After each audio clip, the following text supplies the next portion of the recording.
നമസ്കാരം. ഇന്നത്തെ ഗീതാഗോവിന്ദം എപ്പിസോഡില് നമ്മുടെ അപർണികയ്ക്ക് പറ്റുന്ന ഒരു അപകടമാട്ടോ കാണുവാൻ സാധിക്കുന്നത്.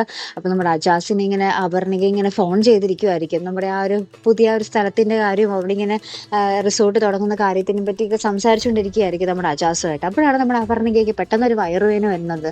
അപ്പൊ നമ്മുടെ അജാസ് ഫോണിൽ കൂടി ആ ഒരു അപർണികയുടെ കരച്ചിലൊക്കെ കേട്ട് വേഗം തന്നെ അപർണികയുടെ അടുത്ത് ഓടിയെത്തുന്നുണ്ട് കേട്ടോ വണ്ടിയിൽ. അപ്പൊ തന്നെ ഹോസ്പിറ്റലിലേക്ക് കൊണ്ടുപോകുന്നുണ്ട്. അപ്പൊ അജാസ് നമ്മുടെ അപർണികയുടെ അടുത്ത് വരുമ്പോൾ തന്നെ അവിടെ ബ്ലഡൊക്കെ കിടപ്പുണ്ടാവും കേട്ടോ. അപ്പോൾ എന്തായാലും അബോർഷൻ്റെ ഒരു സൂചനകൾ തന്നെയാണ് നമുക്ക് അവിടെ കാണുവാൻ സാധിക്കുന്നുണ്ട്. ശേഷം അജാസ് നമ്മുടെ അപർണിക ഹോസ്പിറ്റലിൽ കൊണ്ടുപോവുകയും എന്നിട്ട് നമ്മുടെ ഗീതുവിനെയും ഗോവിന്ദിനെയൊക്കെ കാര്യങ്ങളൊക്കെ അറിയിക്കുന്നുണ്ട്. ശേഷം അവരും വേഗം ഹോസ്പിറ്റലിലേക്കൊക്കെ വരുന്നുണ്ട്. പിന്നീട് ഇങ്ങനെ ഡോക്ടർ വന്ന് പറയുന്നുണ്ട് കുഞ്ഞിനെ നഷ്ടപ്പെട്ടിരിക്കുകയാണെന്നൊക്കെ പറഞ്ഞിട്ടുണ്ട്. അപ്പോൾ നമ്മുടെ ഗീതു ആകെ സങ്കടം, ദൈവമേ അവൾ എങ്ങനെ സഹിക്കും, അവൾക്ക് ആകപ്പാടെ കിഷോർ ചതിച്ചതിൻ്റെ ആ ഒരു ചതി എന്താ പറയുക, വേറെ ആരും ഇല്ല തനിക്കെന്നുള്ളൊരു തോന്നൽ അവൾക്കുണ്ട്.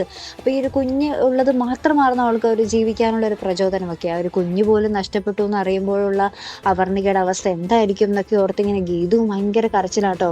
അപ്പോൾ നമ്മുടെ ഗീതു പിന്നെ നമ്മുടെ അപർണികയുടെ അടുത്ത് പോയിട്ട് നമ്മുടെ അപർണികയെ ആശ്വസിപ്പിക്കുന്നുണ്ട് രംഗങ്ങൾ തന്നെയാട്ടോ.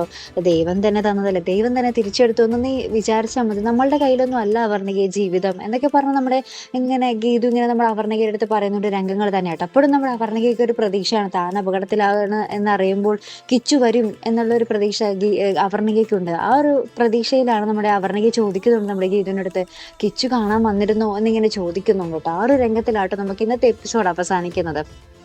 എന്തായാലും വളരെ എന്താ പറയുക ദുഃഖപരമായിട്ടുള്ള ഒരു എപ്പിസോഡുകളാണ് നമ്മുടെ ഗീതാഗോവിന്ദത്തിലോട്ട്. ഇനി നമ്മുടെ ഗീതു ഇനി അറിയാൻ പോകുന്നതേ ഉള്ളൂ, സ്വന്തം അച്ഛൻ്റെ മരണവും ഇനി അറിയാൻ പോകുന്നതേ ഉള്ളൂ.